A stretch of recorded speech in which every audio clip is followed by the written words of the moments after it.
Welcome to the Go Big Summit, where over 25 entrepreneurs are sharing what's the one thing that took their business to the next level so that you can figure out what is the one thing for you to focus on. I'm Jennifer Diepstraten from High Ticket Sales Success and your host of the Go Big Summit. And I love getting to share these people with you. And one of my very favoriteest people is next up, Nancy Juetten. Hi, Nancy. Hey there, Jennifer. So good to be here. Thrilled to have you. Y'all should just know Nancy's one of the sweetest, nicest people I've ever met. And how you might know her or might want to know her, Nancy is a just amazing, amazing entrepreneur. She's been in business since 2001, started out as a publicist behind the scenes for people like Roger Staubach, HGTV, the Seattle Chocolate Company, and many other renowned brands. And when Nancy and I have talked about this, she decided at one point to come out from behind the scenes of publicizing all these other people and start doing her own. So now, Nancy has an amazing offer that she has innovated, and it's really serving people to love their business and love their life. So I will let Nancy share her story, but this is an important part of being somebody who's going big because we want to go big in an area that we actually, when we get there, we're happy, right? So welcome to the Go Big Summit, Nancy. Thank you. It's great I'm so happy to be invited back. That's always such a high compliment. Yeah, well, our viewers loved you. I know they're going to love you again. Nancy, tell us a little bit. Tell me, when you think of where your business is today, from where you started, can you just describe like what does your business look like and feel like today, and what do you do? What does it feel like and look like today? It feels like I've created a business and a life that I love so that I have amazing clients that I get to go deep with. And I also get to have white space on my calendar to enjoy my life. And this to me is the greatest success ever. How did it look like way back in the day? I think way back in the day, it was so much hustle and grind, number one. Number two, it was not having confidence to stand in and on my true value and perhaps overstaying my welcome in low ticket land, which I would not recommend for anyone starting out. And it was maybe not having the confidence to be, do, or have whatever it is I wanted to be, do, or have. And I think that the more time in the trenches that you put forth, the more clear you become about what really matters and where you want to put the pedal to the metal. And I am someone who has come to that place of like wisdom and clarity. So here I am running a business that I feel really great about, serving clients that I feel very proud to serve, and having a life that has plenty of white space on the calendar. To me, that's going big in life and business, regardless of how many zeros or commas are in my income. Because you had those big numbers. You have big numbers again, only it looks different. Can you tell us who do you serve and what is it that you are doing with those folks? Well, but with the Love Your Business, Love Your Life inner circle, we are an intimate cohort of lifestyle entrepreneurs doing business online, serving a similar audience, but in complementary ways. So we are in a position among and between each other to recommend, refer, champion, and advocate for each other while also supporting each other through our biggest business challenges or life incidents or when life hits the fan. And so I work with people that are, I'm the podcast guesting success expert. That's a big part of what it is that I do and where I focus. And I try to help people book themselves on the right podcast without hiring an expensive booking agency. And I think that's very empowering for people. But I surround myself with people that do different things, like teach people how to speak from the stage, teach people how to joint venture like pros, teach people how to create their own masterminds. Because when we have these kinds of people, like a jewel box of complementary experts, it's just natural that we would want to support and advocate for each other, which means that we can amplify our impact with so much ease and grace without having to hustle so much of the time. So you created this inner circle, this group of people serving similar or complementary audiences, and this is a high ticket offer, and you've curated this group. So when you think about, and I think a lot of people have a dream like that, like how do I put these amazing people together in a room, charge a nice sum for it, 5-figure sum. Um, what do you feel like is allowed you to take your business to that level, to that next level for yourself? What has allowed me to do that is to love my offer so much that I can't stop myself from talking about it, writing Mm, about it, extending invitations for people to become part of it. I think that there's all kinds of ways you can make money, but if you don't love it and it doesn't feel like the flag you're supposed to be waving, sometimes something stops in the middle. You can't get where you want to go. And I think that I'm just really enjoying and savoring these deep relationships that I'm able to foster with the members of this group. And what I also love about that, which was something that I learned from Jay Fairbrother, the mastermind guy, he said, a lot of us in the online world are selling courses or trainings or um, products where they have a limited lifespan. People come in and out and they're done, or then they need to ascend or they need to do whatever the next thing is.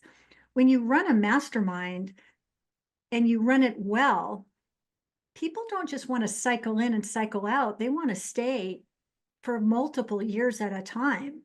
And to me, that has been just a huge revelation. I'm super proud that 75% of my members who were founding members renewed, and that's beautiful, no more having to do the numbers game of, oh, let's cycle in a whole bunch of new people that we can send through this, whatever it is, for 12 weeks, and then let's do it again, and then let's do it again. To me, that's a recipe for hustle and grind. And I really want to go deep with a smaller group of folks. I heard Rhonda Renee say, um, I am for the few and not for the many. And when she said mm, that, it just hit me squarely between the eyes. Because do I have a big list? Yes, I do. Am I able to advocate and champion for other people and win their leaderboards? Yeah, sure, I can do that. But when it comes down to what it is that I get to do with my clients, I want to go narrow and deep with fewer and have that be more satisfying, more rewarding, and more lasting. And that is really where it's at for me right now. mm, mm. That is amazing. So I mean, not you don't hear those numbers very often. 75%. Y'all, 75% of Nancy's founding group renewed and is doing it again. I mean, and that is, I mean, if you think about how much time and money goes into finding and landing new clients, when you have somebody re-enroll, it's all profit because there wasn't a marketing expense and the trust has already been built. And so taking great care of your clients and creating an offer that they want to buy it's life changing, for Oh, you as an oh my entrepreneur. gosh, it is, yeah. And so the takeaway for folks who are watching or listening is, how do you bring people on to your program and how do you serve them? And do you go the extra mile for them in ways that Mm, they would never expect? Because for me, when I wake up in the morning and I put both feet on the floor, the first thing I'm thinking about is this amazing group of people and what can I do for them today to meet or exceed their high expectations? Who can I introduce them to? How can I advocate for them? How can I go deep with them in a way that would be uncommon and preferred? And it's real for me. I really care about these people. There's another big idea that's behind this. I call it sustainable generosity, because so often people are clipping at your heels, asking you all kinds of questions about A, B, C, D, or E, and you can be so distracted by people that may not be clients who are asking for your help. I mm, have struggled with that. But when people say yes to being in my inner circle, I know that if they have a question, I'm going to respond to them and I can channel my energy to those who have wisely invested to be in that kind of a community. And it makes it easier for me to deflect some of these distractions that would I love to serve all the people that are asking me questions? Sure, but it's not sustainable. So by doubling down on the people that are deeply investing, I'm able to serve them very completely, build a huge solid bridge of trust and bring value and results that they were seeking.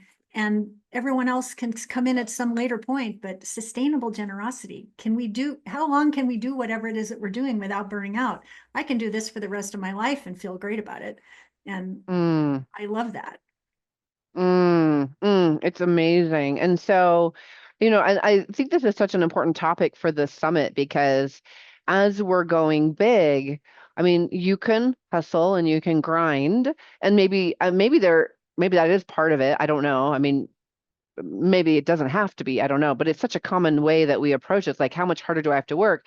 And I have to tell you that for some time, when we were looking at becoming $1 million business for the first time, there was a point when I was like, I don't even want to, because I can't imagine working harder.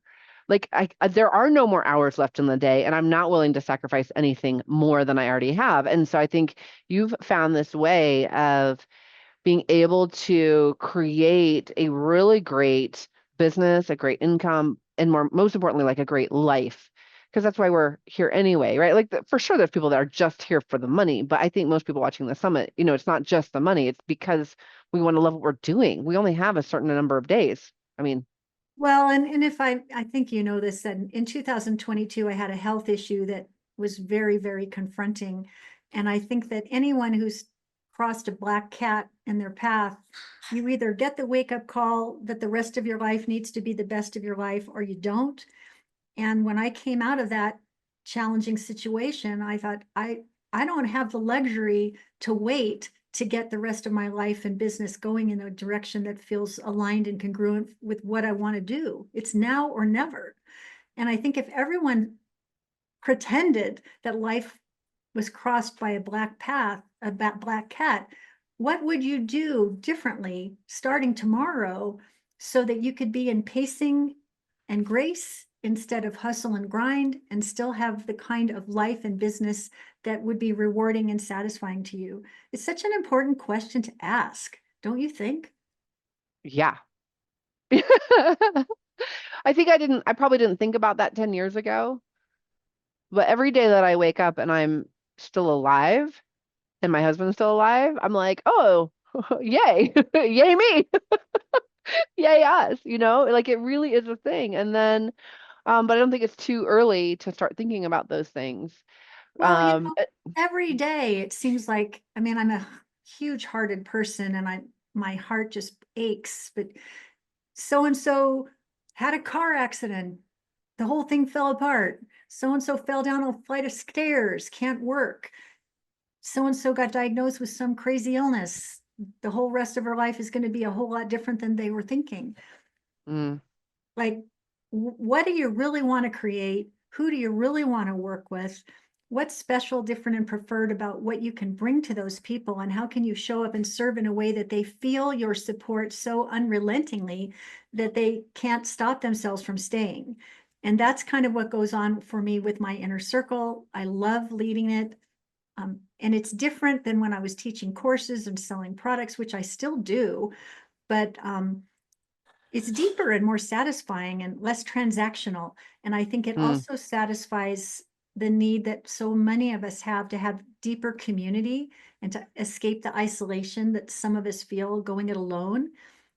I think that the world is hungry for more and deeper connections with aligned people that are up to similar good things. And I love these people and I feel like they'd cross 3 lines of traffic to hug me if we ran into each other in town. And that's kind of what I'm without aiming getting hit. Yeah, yeah. And so what is your philosophy on this? Like, why is this strategy, if you will, of really creating an offer you love so important? How does it benefit you? when you create an offer that you love, you don't hesitate in wanting to talk about it because you come at it from a place of serving rather than Mm, selling. mm-hmm, When you create an offer that you love that creates a big impact for others, you can assign a fair value to it, stand in and on the value, and attract the right people who will want to say yes to it. And you can repel the people for whom it is not a fit. you can have more ease and grace in your life because you're doing what you love and less of what you loathe. I think that's huge for me. Um, and you can get known for it. You know, quite frankly, I got kind of famous for this book I wrote called Bye Bye Boring Bio. And I've been reading bios for people since 2008, doing a pretty fine job of it. But sometimes the thing that you got known for and that you're really good at starts to feel like an itchy Christmas sweater you can't wait to take off because you've evolved to become this whole other thing. And that's kind of where I'm at in my life right now. I've kind of evolved to become this whole other thing. And I like this so much better than low ticket land for sure. And so if they were just starting out, right? Like they wanted to create six figures right away, and they're newer. I'm going to actually ask you about the newer person and then the person at the next level. I want to ask you two questions. Okay. So let's take you the person who is newer. Or maybe they haven't done that for six figures.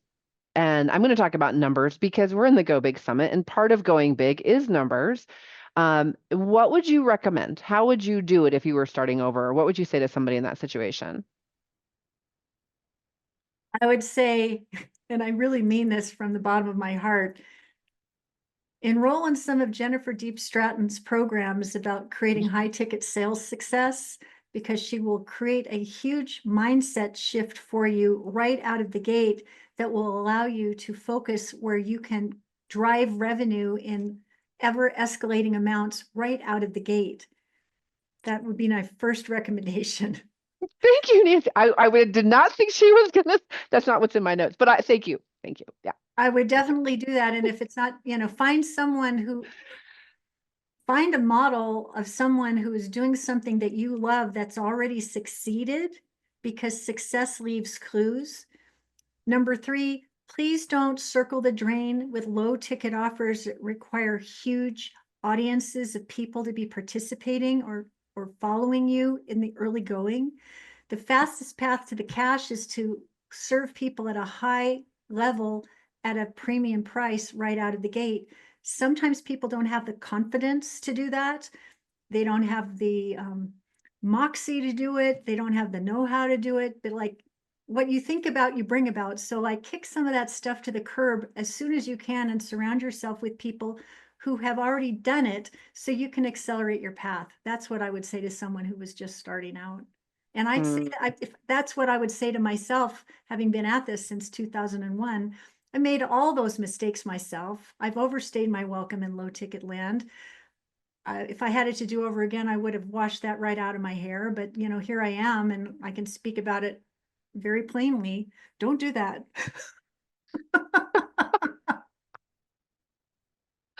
Oh, we are such of a like mind. I love it. I love it. And so, how about somebody who is okay, here it is. So you're at the next level. Well, you're maybe you did your 100K or your 250,000 or you have an established business and you're really looking at going to the next level. Um, Talk to me about what you would recommend for someone, especially when they already have traction, right? Like my son says, if I want to go to the next level, but I already have traction in something, like there's like this, there can be an attachment to that because you've had that success, but you know there's something more. Talk to me about what you would say to that person to go big.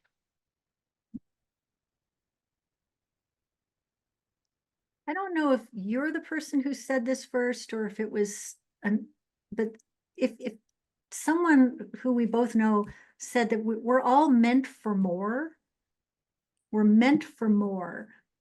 And if you're feeling that you're meant for more,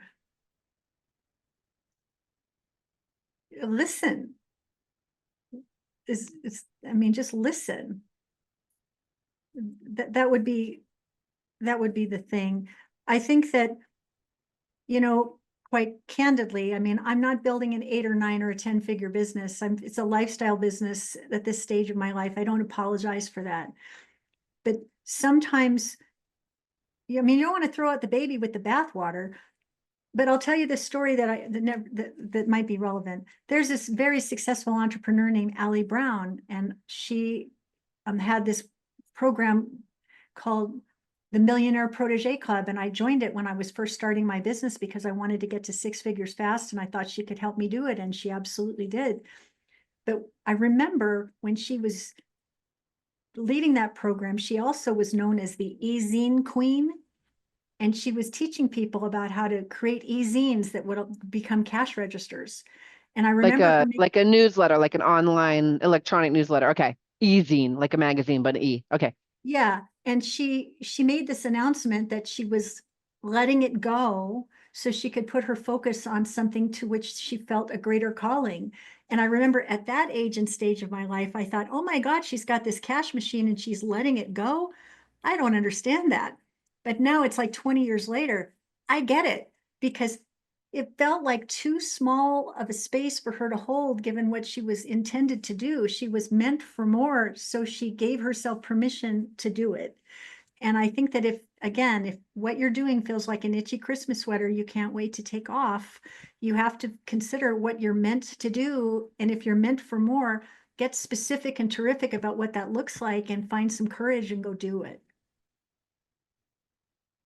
Mm, such good, so many good nuggets in there. Like I'm just really hearing um the courage. Actually, that's what I'm connected to, is like the courage to actually allow in that next level for yourself. Something's calling you forward. Yeah, I think that courage is a big deal. I mean, I think about it a lot because what will they say? What will they think? Well, What and how will, dumb am I to let go of a multi six figure income? I think that's how it shows up for people, right? It's like, oh, I have all of this stuff established. I mean, I would be crazy to let it go, like Allie and her easing. well, there's a very popular book out right now by Mel Robbins called The Let Them Theory. And she talks about how she was once $800,000 in debt, she and her husband with their 3 kids. And she was so jealous and envious of her friends that were achieving success unparalleled and having beautiful homes and doing all these things, that lifestyle. And she let the comparison and the judgment that she was feeling about other people somehow fuel whatever it was that she felt she was meant to do. And so she said, let them accomplish these successes, let them accomplish this, let them accomplish that. I can only control what's within my purview, and what is within my purview and control, and where can I double or triple down on where I can succeed most readily. And this book is like, everybody's talking about it. I highly recommend it. Let Them Theory by Mel Robbins. But if there's something you feel called to do, put your blinders on and run for the roses, because you only get to do this life one time. You don't want to mess up and live with the regret of not having given it a try. And you being someone who's growing a huge business, I mean, learn to delegate, find cool kids that can be on your team to take away some of the responsibilities so you can shine even more brightly in the thing that you're supposed to do. I've always intended to create a much smaller, more manageable kind of thing. So what you're asking me to address here is not necessarily within my experience level, but it's just, that's how I just answer that question. Source courage. If you're meant for more, go get it. Better to go out and get it than to wish that you never had, than to regret that you never gave it a shot. Mm, mm, so beautiful. Don't y'all love Nancy? Thank you. You have like a golden tongue. Um, so you really do. I was like, oh, it's like music listening to you speak. I'm like, oh, it's so beautiful. Nancy, so tell us how people can get some concrete steps. Like, what can they do next? I know that you have a resource to share with people so that they can really love their business and their life as they're building their business. Well, first, I want to address that final comment that you just made. If you wonder why it is that I speak in poetry and why the words flow so readily and how they come out like music, it's because I podcast guest like a ninja, because I walk my own talk. If you're going to be a podcast guesting success expert, you might as well show up on a whole host of podcasts and be your best brilliant self and give sassy sound bites that people will remember. And so being masterful in my craft is something that I practice every day. And I think that's something that we all need to do. with regard to my special gift, if you want to love your business and love your life, the first step, I believe, is to get really crystal clear about the values that you hold the most dearly, and to make sure every move you make is aligned and congruent with what you care most about. So with my 6 questions to answer to make sure every move you make pays off special report, you'll be guided to identify the 5 or so most crucial personal values that you want to be alive and well every move you make. And that will allow you to live more in the cake zone instead of the cringe zone. And if you're feeling that way, then your better life and business is just straight ahead. So I hope that you'll go and get that. And as you read that report, you'll also get to know what my values are. And I think that the more we can communicate and demonstrate who we really are to everyone that we meet, that's the greatest currency of all, because the right people will be attracted to us and the wrong people will run away from us. And either way, it's good. It's so good. I love it. So get Nancy's gift. Okay. So this is how you get it. You go to gobigsummit.com/Nancy. Do it right now. Right now. It's okay to open a window and go over there right now while you're thinking of it. And then, of course, you want to read it and do it, because in Nancy's gift, she is really thoughtfully created these questions that you can walk yourself through so that as you're designing your next move, you know what is the direction to go in, right? So that when we get there, we're happy that we're there. Well, and Other the other, than rather the than other building thing that you didn't want, right? So grab it right now, gobigsummit.com/Nancy. The other thing I would say is that I don't know if this ever happens to you. I'm guessing that it does. Sometimes you get invited to do things, have things, or be things, and for whatever reason, that just doesn't sit with you right. And you're wondering, why is that? Why do I not want to do that? Why does this not sound good to me? Usually there's some kind of a conflict with your core values. And so listen to your, if once you know what your core values are and you're in a situation where you're being invited to do, be, or have something that sounds intoxicating, but for some reason you can't push the button, there's likely going to be a values conflict there that needs to be addressed. Listen to it, because when you do the right thing, the right things happen. When you do the wrong thing, you're always regretting it. And why spend a moment in the regret zone if you have a choice to do the other? Mm, amazing. So true. So true. Thank you, Nancy. So I think the cake zone is a much more attractive place to live than the cringe zone. Do I, love that. I I'm agree. like thinking about like white, fluffy, moist cake. So yeah, so for those of you who have been, An you're still listening. expensive cake, because I've Oh, heard you talk about the $3 cake at the bakery versus the fancy pants cake that you pay like 4 times as much for. Be that kind of cake. get the good cake. I mean, if you're gonna eat cake, right? Life's Like too I'm like, short to eat lousy cake. I don't even look at the lousy cake. I only eat the good cake because it's got to be worth the calories, right? So, for those of you who are still watching and you're like, "Oh my gosh, Nancy is so right. How do I build this business in a way that I love, in a way that gives me more life, more energy, that I feel like I'm having cake, I'm not living in the cringe zone?" Definitely, definitely you're going to want to get Nancy's gift and start working through it. So, Nancy, thank you so much for being with us. It's as always, I just love talking to you. Thank you so much for being with us on the Go Big Summit. Thank you for having me.